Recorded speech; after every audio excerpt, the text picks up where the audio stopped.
también es que sí les sufres, ¿eh? O sea, es mentira que eso de que dicen, cuando llegues al hospital, deja lo que es Carlota y que entre la No, no enfermera. Eso existe no eso, es no. cierto, es una gran, o sea, es un tabú, no sé qué sea, pero eso no es cierto.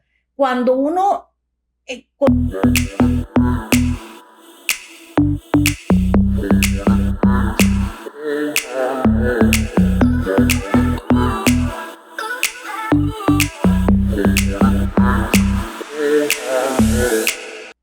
Hola, ¿qué tal? Soy Normaide Acosta y les doy la más cordial bienvenida a su podcast Salud y Voz, donde los enfermeros se expresan, un podcast con líderes reales.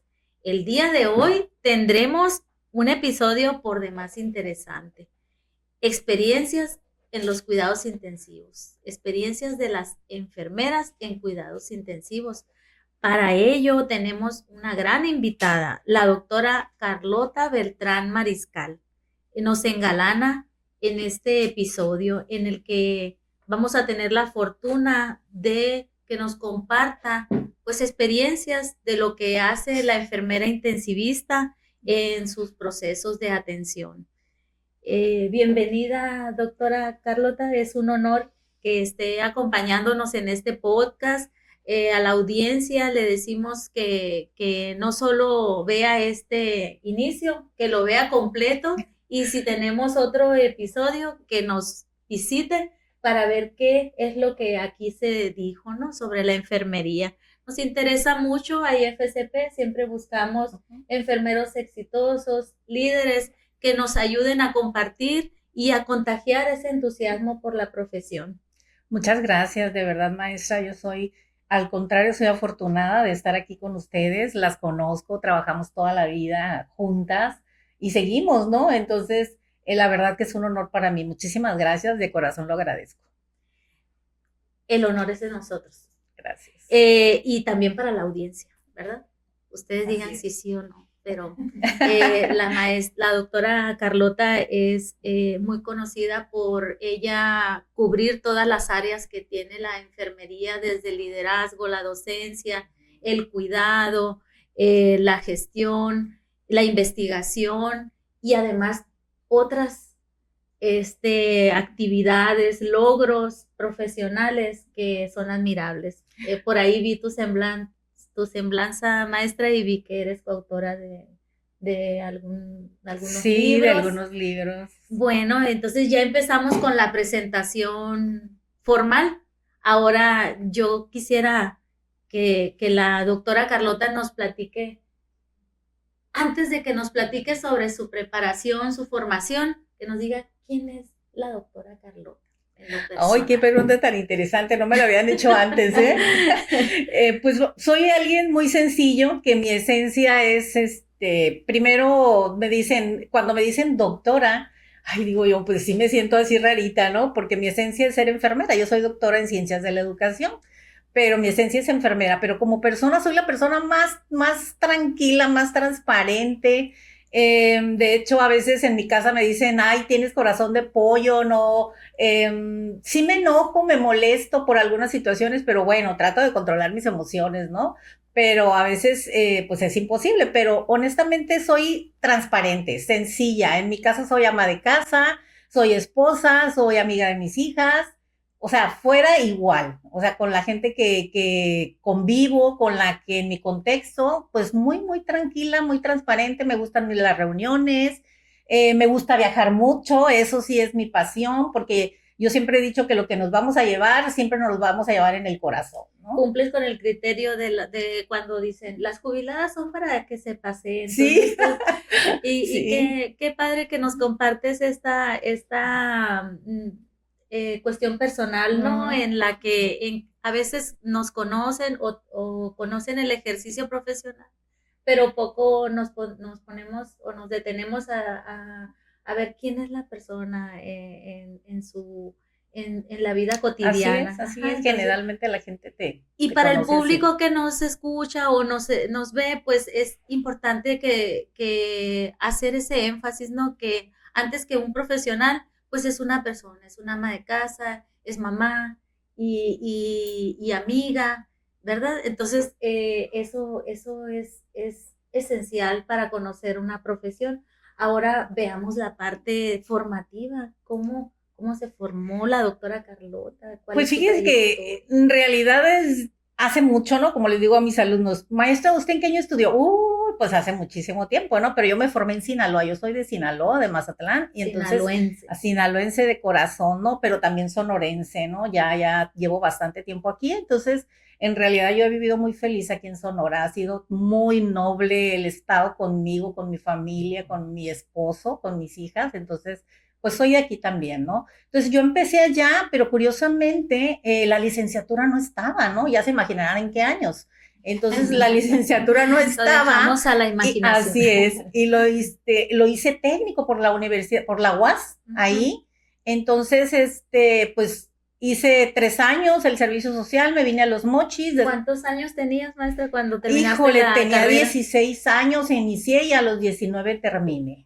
Una bebé. Exacto, entonces yo decía, Dios mío, ¿y yo qué estoy haciendo? ¿Qué voy a hacer? ¿Hacia dónde voy? O sea, yo veía demasiada responsabilidad cuando iba a los hospitales como estudiante. Afortunadamente fui mucho tiempo al Seguro Social, como al Instituto Mexicano del Seguro Social, ahí hice la mayor parte de mis prácticas, que estaba por un ladito del campus, ¿no? Entonces yo sí iba muy asustada cuando salí precisamente por lo mismo, porque pues dentro de mí todavía faltaba mucha maduración personal y no se diga profesional. Entonces yo sí tenía mucho miedo de llegar a un hospital, de empezar a trabajar y Dios, y si cometo un error o sea, hago algo que no se debe, ¿qué voy a hacer? ¿Qué va a pasar conmigo? Entonces, pero pues bueno, dentro de eso hasta cierto punto es normal. Afortunadamente hice mi servicio social en Los Mochis, Sinaloa, y de ahí me trasladaron aquí a Hermosillo. Inmediatamente empecé a trabajar allá en el Hospital General de Zona de Hermosillo.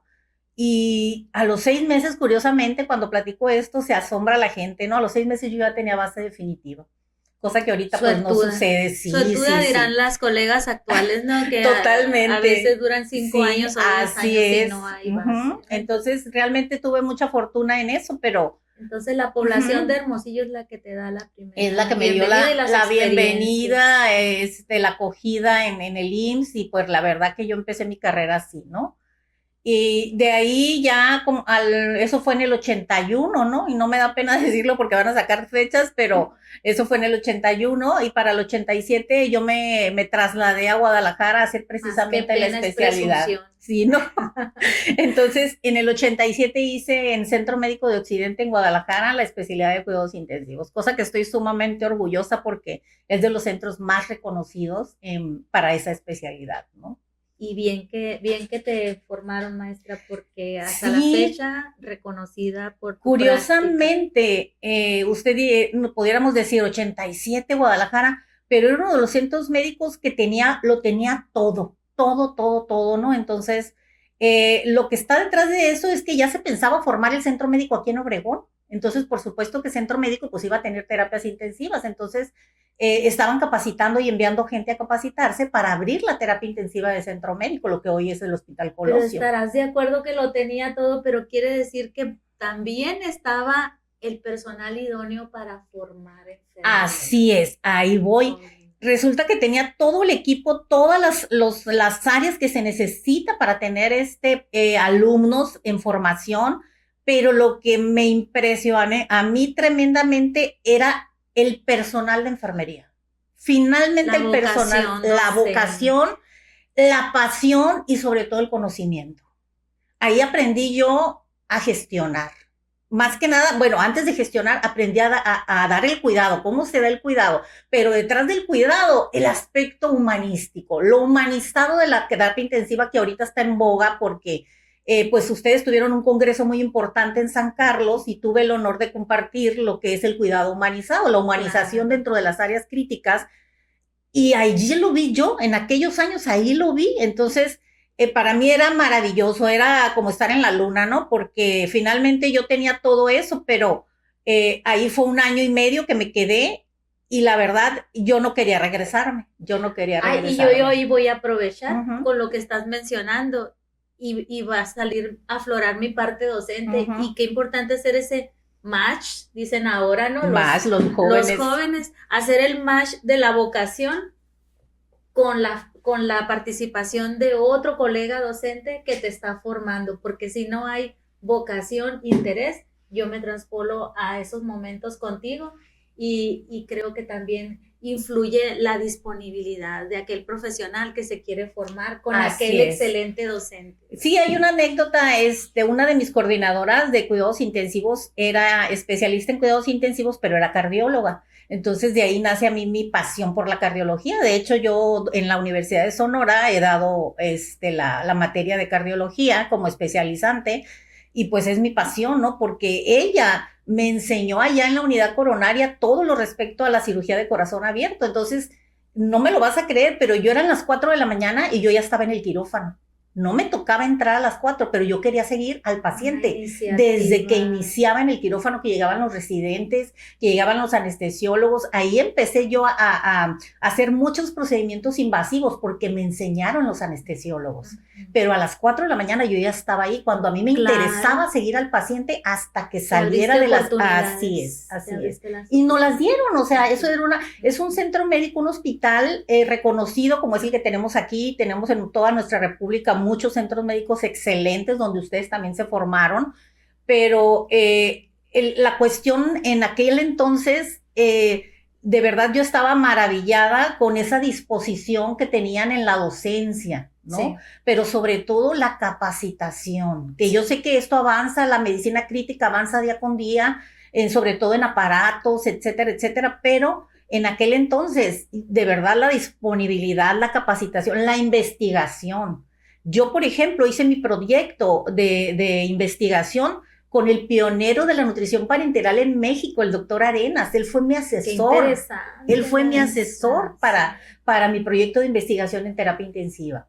Entonces, él tiene libros, es una gente que ha sido muy, muy reconocida en México por su aportación a la nutrición parenteral total. Claro, qué grandes oportunidades. Y bueno, pues entonces Guadalajara es quien nos beneficia con la formación de un profesional excelente en Sonora. Gracias. Y ahí es donde empieza la parte de la especialidad. Así ¿verdad? es. Y que es parte del interés de este podcast, ¿no? Que nos platiques sobre todas tus experiencias en la parte de la práctica de cuidados intensivos y que la mayoría fue en UMAE, ¿verdad? Así es, fíjate que también tuve la gran satisfacción de estar presente con todo el equipo que inauguró la terapia intensiva de UMAE, lo que es la unidad de intensivos metabólicos y coronarios, que empezamos con 4 camas.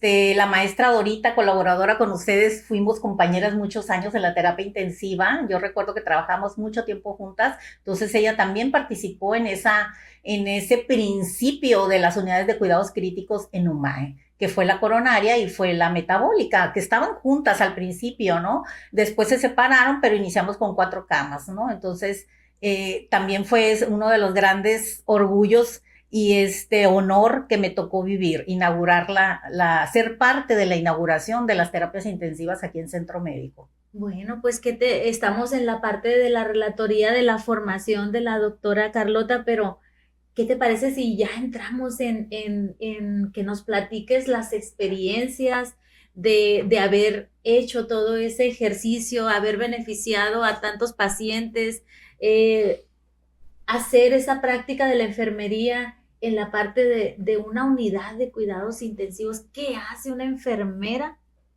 en una unidad de cuidados intensivos? Sí. Hasta suspiró, ¿no? Porque tanto lo ama y tanto es entrañable. Mira, yo sé que actualmente, y también lo veo en mis alumnos, cuando van a ir a la clínica de paciente crítico, porque también he dado la materia de cuidado del adulto 2, que es enfocada exclusivamente en paciente crítico. Entonces, mis alumnos van con mucho pánico.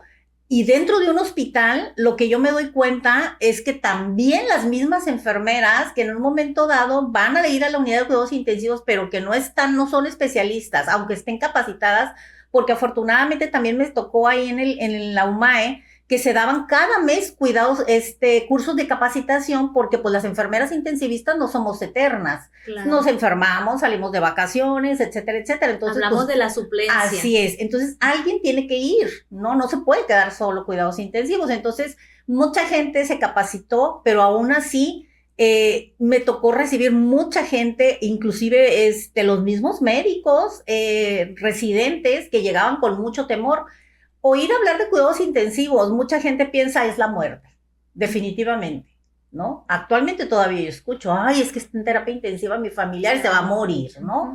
Cuando yo les digo esto a mis alumnos, es vida la unidad de cuidados intensivos. Una esperanza. Así es, una esperanza de vida. Por supuesto, los ingresos a cuidados intensivos hay bajo criterios y criterios estrictos, no un paciente que está en una etapa terminal y que ya desafortunadamente no podemos hacer por ellos nada, pues no entran, porque de alguna forma están ocupando una cama y a lo mejor quitan oportunidad a aquel paciente que tiene toda la posibilidad de salir.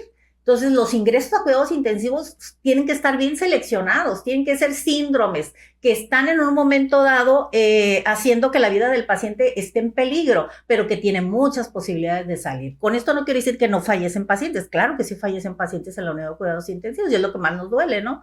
Pero la gente tiene miedo, o sea, muchos de nuestras compañeras llegaban con miedo, pero eso se quita de manera inmediata, ¿no? ¿Por qué? Porque la persona que está en la unidad de cuidados intensivos, yo estuve mucho tiempo, como dicen por ahí, en la tropa, decía una compañera mía, es que soy de la tropa, ¿no? Sí. O sea, soy soldado, trabajo en la tropa, pero también, y estuve mucho tiempo en la tropa, en la trinchera, ¿no?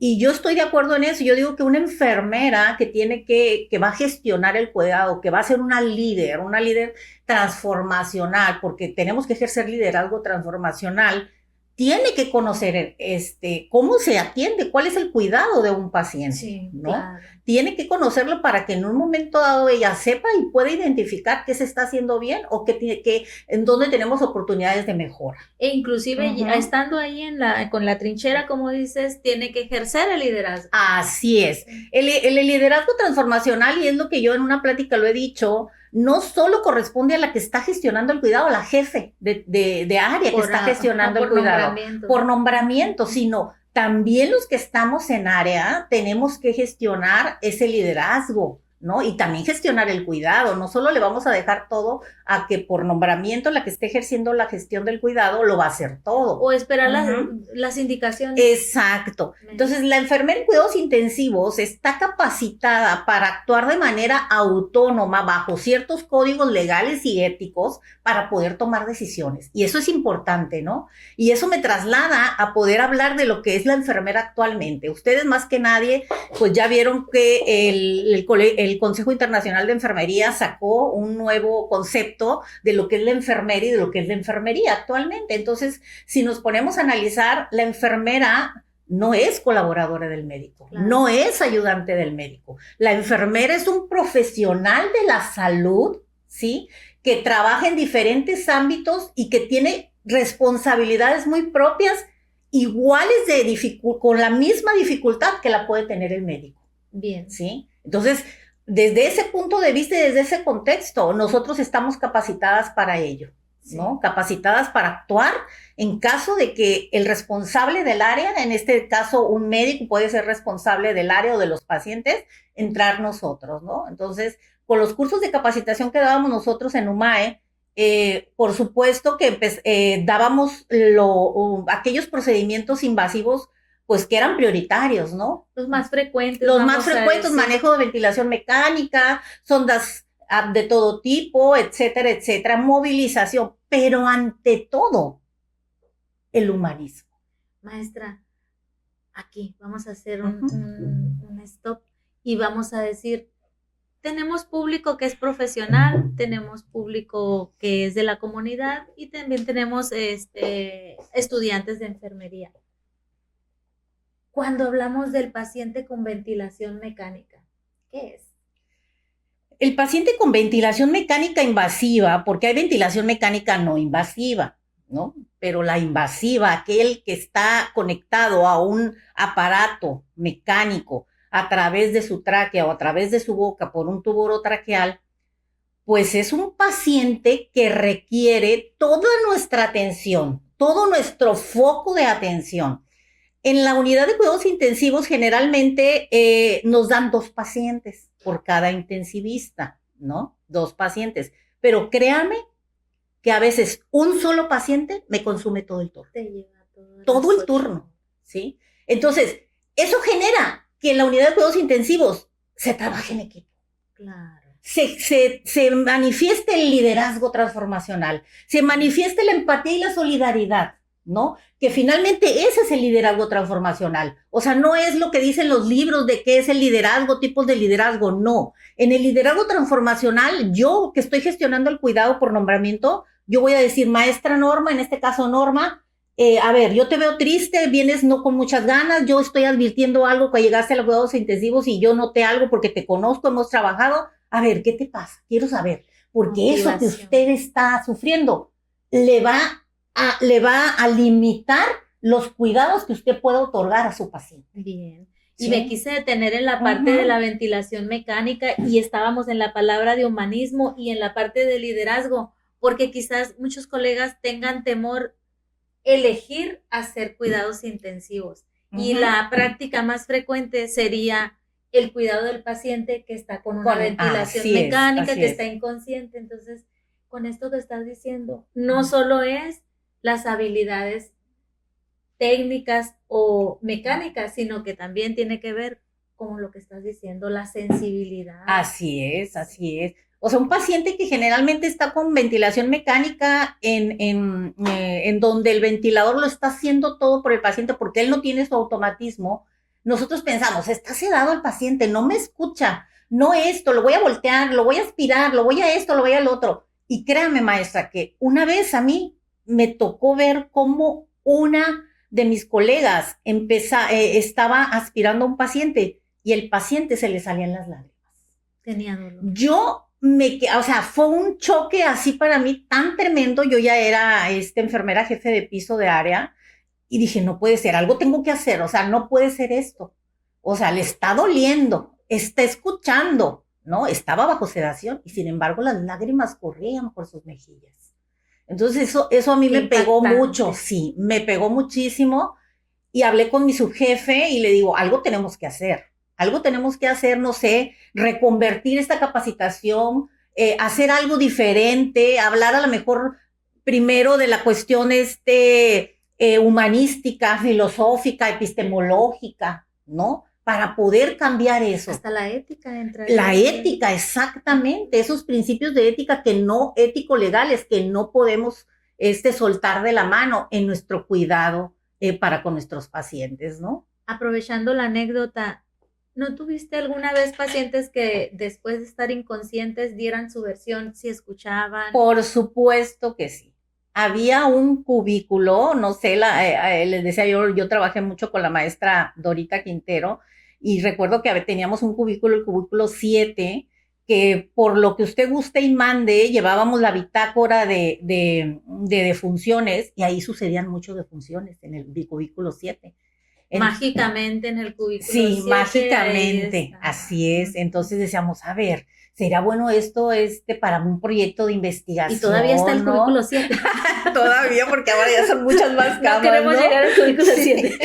Entonces, por lo que usted guste y mande, así pasaba, pues. Entonces, eran situaciones que decías tú, algo está pasando, o sea, ¿qué estamos haciendo bien, pero qué nos falta hacer más? Yo no digo algo mal, sino ¿qué nos falta hacer o qué nos falta mejorar? ¿O qué oportunidad de mejora tenemos para transformar este aspecto, no? Claro, quienes han estado en cuidados intensivos saben que a veces las enfermeras ni al baño, ni a comer, ni se acuerdan de quiénes son. Muchas veces me tocó en un principio trabajar 24 de diciembre, 31 de diciembre, donde yo solo tenía 2 o 3 enfermeras en el área de cuidados intensivos. Y como su jefe, cuando me tocó estar también ya para todo el hospital en la noche, yo tenía que hablar con mi subdirector y decirle, doctor, présteme la ambulancia, présteme un chofer y sacar las direcciones y a buscar enfermeras. En pleno 31 de diciembre. Es el liderazgo, ¿no? Proactivo. No le digo que venían muchas, pero por ahí me caían 2, 3 que eran maravillosas. O sea, yo ahí no me interesaba si eran auxiliares, si eran enfermeras. Lo que yo quería era enfermeras con ganas de estar trabajando, ¿no? Era el cuidado. Y también otra anécdota muy importante. ¿El cubículo 7? El cubículo 7. Pues sí, porque ahí se prendían monitores, ¿no? De repente decíamos, ¿qué pasa? Ese monitor no servía, ¿por qué se prendió?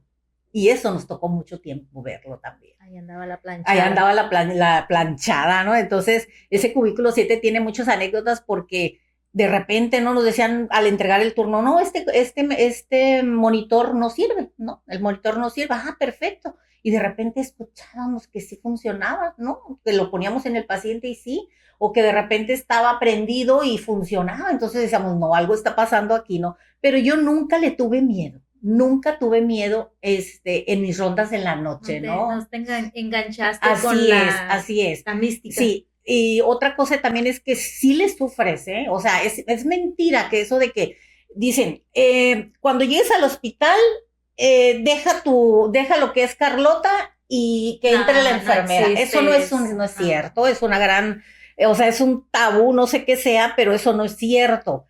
Cuando uno con el paciente te enganchas porque te enganchas, ¿sí?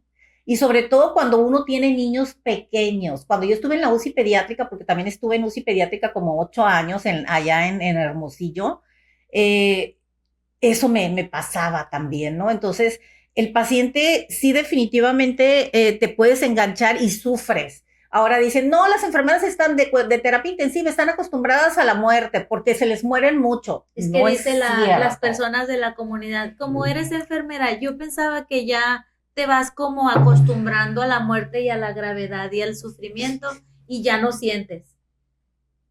No es cierto, ¿no?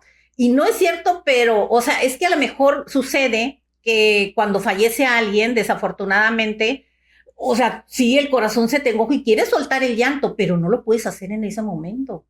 ¿Por qué? Porque tienes a los familiares. ¿Sí? Tu función es mi función es, así funcionales o así es. Entonces, ¿cómo voy a apoyar yo a los familiares si yo estoy quebrada? ¿No? Claro. Entonces nos aguantábamos, lloraba, claro que sí, dolía y dolía mucho, pero nos teníamos que aguantar porque teníamos que pasar al familiar a que estuviese con su familiar un rato en lo que nosotros lo preparábamos. Pasaba que se le diera la noticia, etcétera, etcétera. Entonces todo eso sí sufres y sufres mucho. La adrenalina está al 1000%. Yo estuve más de 10 años en las unidades de cuidados intensivos y cuando por fin dije, quiero salir, es porque yo ya sentía que me estaba perjudicando. Sí. Era demasiada emoción, muchos sentimientos encontrados, era mucha adrenalina y pues ya dije, no, ya aquí yo ya quiero salud mental y no quiere decir que por eso no lo tenga las que estemos en la unidad de cuidados intensivos, pero yo sentía que ya me estaba afectando. Me hiciste que me acordara de una ocasión que ya siendo jefe, me tocó la muerte de un niño. Estaba cercana yo a la terapia intensiva y la mamá no podía desprenderse del cuerpo del niño. Entonces, el procedimiento para enfermería es primero que los familiares vean a la persona sin retirarle ninguna instalación, sondas, lo que pueda tener. Entonces, fue bastante complicado para el personal despegar a la madre de ese niño, ¿no? Que acababa de fallecer. Y es verdad, te vas al baño, lloras tantito, y te regresas haces entereza, tomas agua y haces la labor de aceptación o de sobrellevar ese gran dolor. Entonces, claro que sí. Fíjese, maestra, sí, esto tiene mucha razón. A mí me tocó también decir y juntarnos y decir que cómo le decimos que ya tiene más de 15 minutos allá adentro y nosotros tenemos que prepararlo. Y que estamos, o sea, ¿cómo le digo yo a ese familiar que está sobre el cuerpo y lo está abrazando y está llorando? Y me tocó familiares que se daban contra la pared, ¿eh? Ver familiares que por el dolor que tenían en ese momento se daban contra la pared. Sobre todo cuando es una enfermedad que llega por algún accidente, así es. Alguna situación algo inesperada. Inesperado, exacto. Entonces ahí sí dices tú, ¿de dónde yo saco fortaleza? ¿De dónde saco esa fortaleza? Y ese conocimiento, sobre todo cuando tienes que manejar cuidados también paliativos. O sea, ¿de dónde saco eso yo para poderle decir o quitarlo de que se esté haciendo daño al familiar? Pues es toda una preparación, ¿verdad? Así entre el conocimiento para hacer todos esos procedimientos complejos, pero también una preparación personal, que sí se puede, que no le tengamos miedo a la formación en cuidados intensivos, que es algo hermoso, que te saca pues todo lo mejor de ti, pero también tenemos todas esas experiencias. Sí, yo con mis alumnos cuando les daba cuidado del adulto 2, decían ellos que me apasionaba mucho, ¿no? Cuando empezaba a hablar de lo que era la terapia, Inevitable. etcétera, etcétera. Y muchos, afortunadamente, tengo muchos alumnos que ya son especialistas en cuidados intensivos, ¿no? A algunos definitivamente dijeron, no, maestra, a nosotros no nos gustó. Cuando ya regresaban de la práctica de la UCI, yo les decía, a ver, ¿qué les pasó? ¿Cómo esto? ¿Qué les gustó? ¿Qué esto? No, maestra, yo no soy para eso, yo no soy para eso. Y algunos no, definitivamente, pues sí lo optaron, ¿no? Pero, por ejemplo, en el caso de usted, maestro, usted es pediatra, y usted es pediatra también de corazón, porque yo la conozco, ¿no? Pero cada una de nosotros desde nuestra perspectiva de la especialidad, y usted también maneja cuidados intensivos, y maneja cuidados intensivos neonatales y pediátricos, entonces, pues está más difícil ahí también todavía, pero todas las especialidades son hermosas, vemos al paciente desde diferente contexto, ¿no? Pero en los cuidados intensivos también, y usted también lo vivió y lo sigue viviendo, tenemos a la muerte por un lado. Claro. Tenemos a la muerte por un lado. Claro, pero estábamos también retomamos aquello de que el paciente escuchó o el paciente sintió, pero también cuando se recuperó y qué nos comparte. Mire, maestra, sí me tocó muchos pacientes me tocaron que nosotros lo teníamos en sedación con ventilación mecánica y que poco a poco íbamos destetándolos y que cuando ya despertaban, gracias a Dios, y se recuperaban, señorita, yo estaba escuchando cuando usted dijo, vamos a aspirarlo, yo estaba escuchando cuando usted dijo, está sangrando por la tráquea, yo estoy escuchando cuando usted dijo, a ver, sujételo porque se está levantando, se quiere levantar, hay que sujetarlo. Wow, qué impactante. Entonces dices tú, a ver, o sea, quiere decir entonces que todo lo que uno platica, ¿no? Piensa uno que no, pero todo lo que platicas en la unidad del paciente, ahí con él, y más que estamos ahí pegados 24/7 con él, pues usted puede escucharlo, ¿eh? Lo puede escuchar. Algunos pacientes sí no refieren a acordarse de nada, otros también nos dicen, no me acuerdo de nada, pero otros sí. Inclusive me tocó pacientes sedados que yo les explicaba antes de aspirarlos, antes de moverlos o de hacerle cualquier procedimiento, aunque no fuera invasivo, así fuera nada más cambiar los electrodos de un monitor, yo les decía que les iba a hacer. Y sin embargo, yo sentía, les tomaba la mano y sentía de alguna forma que apretaban la mía, ¿no? Entonces dices tú, estaban comunicando. Exactamente. Ahora imagínate cuando hacen aquel enlace de turno repetitivo, en donde hay llamados de atención, en donde hay diferencias de opiniones, y se está hablando no de la cama, sino del que está Así en la es. cama de la Es persona. una batalla campal, ¿eh? Y créanme que a mí me tocó también eso cuando ya era, que ya estaba por fuera de la unidad de cuidados intensivos. Yo me hacía un rol, un cronograma. A ver, este día voy a recibir con las de medicina interna, este día voy a recibir en quemados, este día voy a recibir en nefrología, ¿no? Y me paraba atrás de todas las que estaban, el que iba a salir y el que iba a entrar, igual, ¿no? Pero esto está sucio, y levantaban la sábana del paciente, ya se hizo, ya se evacuó. ¿A quién le toca? ¿A ti o a mí? O sea, Dios mío, decía yo. Entonces terminaba yo volteaba y les hacía con la mano, ¿no? Entonces que hicieran el silencio y bajarle. Y después hablaba con las chicas que me correspondía, que en este caso son las que iban a entrar conmigo, y les hacía las observaciones, porque le digo, a ver, ponte de ese lado, vamos a utilizar la empatía, la pena, ¿no? Que puedas ponte sentir. del otro lado y que tú estés visualizando esa batalla campal, ¿no? Eso de que dicen que la enemiga número 1 de una enfermera es otra enfermera. No, por favor, eso ya no, o sea, eso ya es obsoleto, o sea, no lo utilicemos más porque no es cierto, o sea, al contrario, somos un equipo, y nos tenemos que ayudar, tenemos que colaborar. Yo trabajé 14 años de noche y yo les decía a veces me quedaba con 4 enfermeras para 30 y tantos pacientes, pero no había más enfermeras, por lo que ustedes gusten y manden. Sin embargo, yo les decía, a ver, vamos a hacer esto. Si nos unimos, si trabajamos en equipo, esto va a ser más ligero, esto se va a hacer mejor, ¿no? Y no me quedaba otra más que también entrar al área. No me quedaba otra, ¿sí? Y a mí me encantaba también entrar al área. Ejemplo. Entonces, pues así te va a tocar. Yo les digo a mis alumnos, no crean que van a estar en la mañana nada más, todos completos, toda la plantilla completa. No, van a estar en todos los turnos, Todas ¿no? las dificultades. Todas las dificultades. Y cuando yo estuve en el regional, que ahí fue donde empezó la terapia intensiva con 4 camas, ahí empecé yo como intensivista, porque después ya nos vinimos acá a la UMAE, pero ahí empezamos con 4 camas en el 4º piso. Allí hice mis prácticas de 4º semestre. Así es, 4 camas, 4º piso al fondo. Y tenía un cubículo para preparar nutrición parenteral. Exacto. ¿No? Con el doctor López Flores. Entonces, pues ahí estábamos, ¿no? Y era un relajo, o sea, era de verdad que se manejaban cosas a veces muy difíciles y dolorosas, ¿no? Que pensamos, el paciente no se da cuenta. Claro que se da cuenta. Por supuesto que se da cuenta, ¿no? Entonces, actualmente hay que decirles, si estamos con personas en formación, hay que recalcar mucho eso, ¿no? Yo les digo mucho a mis pacientes, todo lo que ustedes hablen enfrente de un paciente, aunque ustedes crean que está dormido, está sedado, es susceptible de que pueda escuchar, claro, ¿no? Claro, entonces, y recordarlo y afectar su estado emocional. Ajá. Para que afecta pues la recuperación. Un compañero médico de Querétaro estuvo en la terapia intensiva. Ahí viene la otra parte, ¿no? Donde ahorita estamos aquí, pero no sabemos en qué momento esto cambia. Se va a cambiar. Así es. Y él estuvo en terapia intensiva y era internista, ¿no? Falleció desafortunadamente en COVID. Se dio cuenta y escribió una carta antes de fallecer. Wow. De todo lo que vivió en una unidad de cuidados intensivos.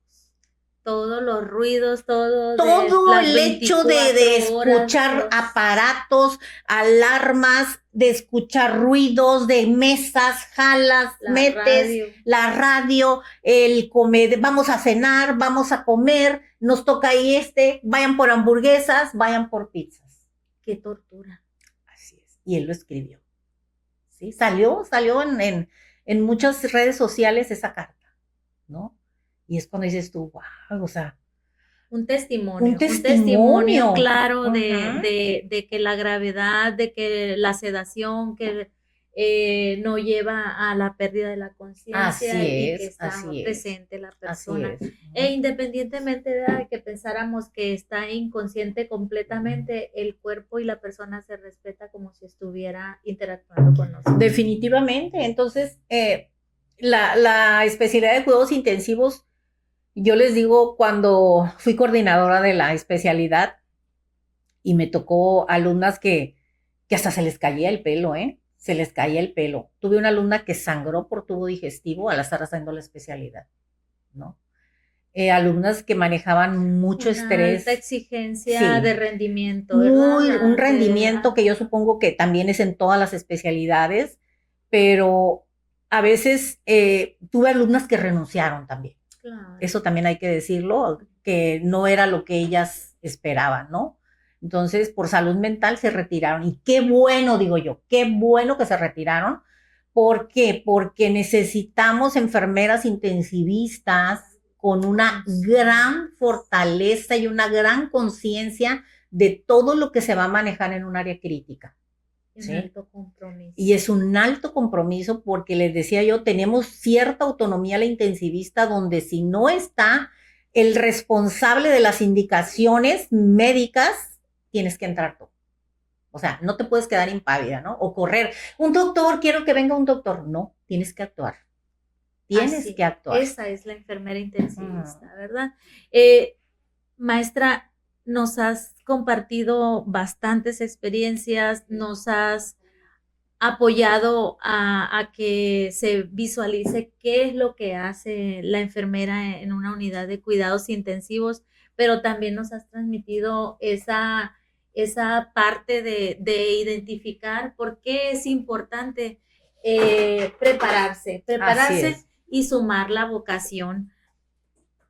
Sin duda, este tiempo ha sido valioso.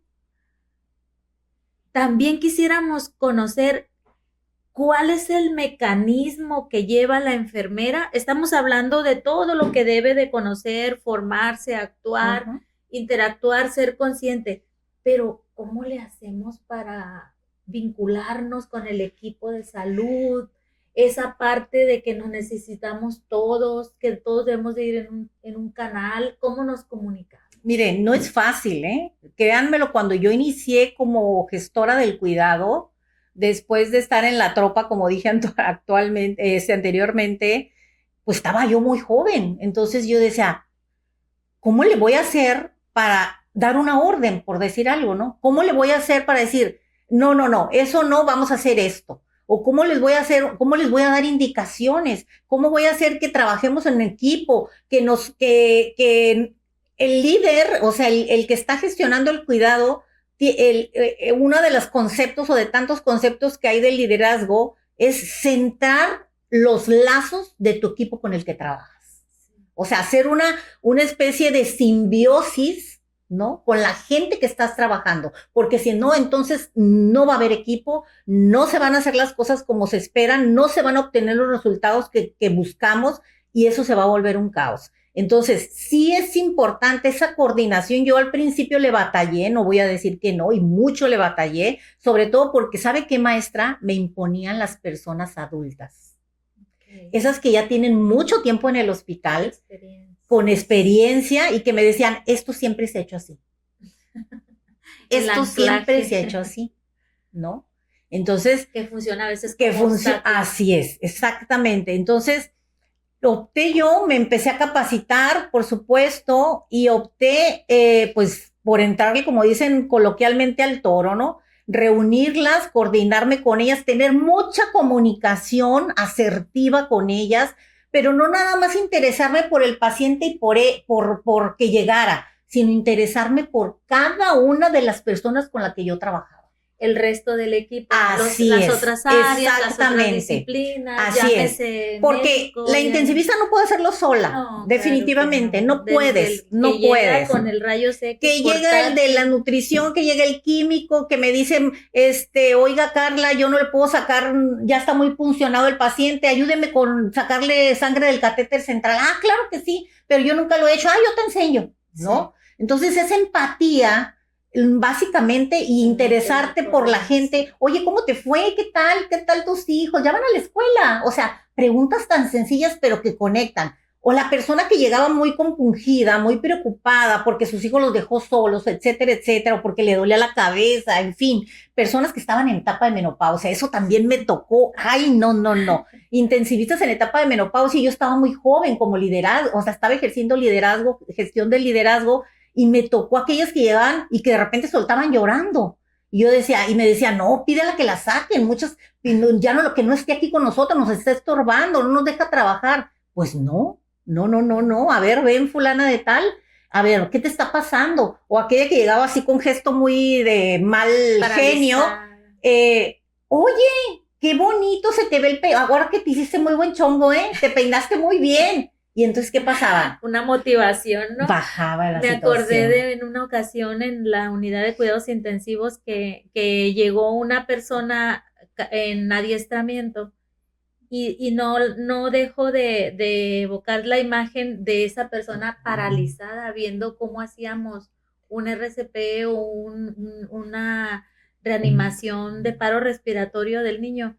Y la persona paralizada, no podía, estaba como en estado catatónico, hasta que llegó a alguien que la pudo tocar y hacerla reaccionar. Y fue impactante cuando se soltó en llanto. Así es. Porque estaba bastante impactada con todo el proceso que se estaba haciendo ahí. Entonces, imagino claramente que todo lo que se vivió. Sí, definitivamente. Y no por, perdón, maestra, y no por nada de aquello del símbolo del engranaje, ¿no? En la administración. En la administración, así porque si no, si una parte del engranaje no se entra, pierde, no entra, y entonces no se da aquello. Entonces yo sí me gustaba empatizar mucho, solidarizarme con mis compañeras, ver de qué tenían, o sea, qué les pasaba, qué les ocurría, si estaban llorando, a punto de llorar, ¿por qué? O sea, eso me ayudó mucho para poder ejercer bien la gestión del cuidado, ¿no? Desde esa perspectiva. Entonces, yo sí recomiendo precisamente en la FEM se me pidieron, creo que hace como 2 años, esa plática de liderazgo transformacional, y me decían que cómo se resolvía eso, porque generalmente hay mucha competitividad dentro de una unidad de cuidados intensivos. Sí. ¿Quién es la mejor intensivista? ¿Quién es la que tiene más habilidades para canalizar, para poder poner un catéter central periférico, etcétera, etcétera? ¿Quién tiene más habilidad para eso? Entonces, hay una competitividad muy fuerte. Los egos están muy alzados en la unidad de cuidados intensivos. Aparte Sí, de o eso, sea, habría que reconocer también los puntos de quiebre que afectarían. Definitivamente, definitivamente. Y se lo digo esto porque yo lo viví. Cuando yo regresé de Guadalajara de hacer cuidados intensivos, yo venía levitando. ¿Sí? O sea, venía levitando porque yo venía de un centro médico súper completo. Sí. Y llegar aquí a la UMAE o llegar a la unidad, allá al regional con 4 camas y que no tenían lo que yo tenía allá, como yo estaba trabajando allá, oh, decepción. ¿Sí? Sin embargo, a empezar a ajustar, ¿no? Así es. Sin embargo, empezar, ¿qué tengo? ¿Qué me falta? A solicitar, a hablar con mi jefa, mire esto, mire el otro, mire acá, ¿qué le hacemos allá? Por supuesto que yo no lo hice sola. Toda la gente que estábamos ahí colaboramos, todos colaboramos a ver, ¿tú qué opinas? ¿Tú qué esto? No, yo pienso que falta esto, y si lo ponemos acá, y si lo ponemos allá. Entonces, definitivamente eso es el equipo de trabajo. Para eso funciona el equipo de trabajo, ¿no? Maestra, nos has estado platicando de toda la trayectoria y todos los sentires y las experiencias en esa parte de la trinchera, del operativo y un poquito de la transición hacia el liderazgo. Y para dar avance a esto de la descripción de la formación de una enfermera de tu talla, ¿cómo pasas a la parte docente, la formación? Bueno, cuando yo estaba como enfermera general, porque así era la categoría, ¿no? Cuando me llegó la base en Hermosillo, curiosamente, no sé por qué motivos me metieron a la unidad de cuidados intensivos. Y ese fue un reto para mí. ¿Por qué? Porque yo sufrí mucho en la unidad de cuidados intensivos, como una enfermera que apenas va saliendo de su formación profesional. Entonces, eso para mí fue un reto tremendo. ¿Sí? Mucho reto, mucho reto. Y de ahí, entonces, a partir de ese momento, yo dije, yo quiero ser intensivista. Yo quiero ser intensivista.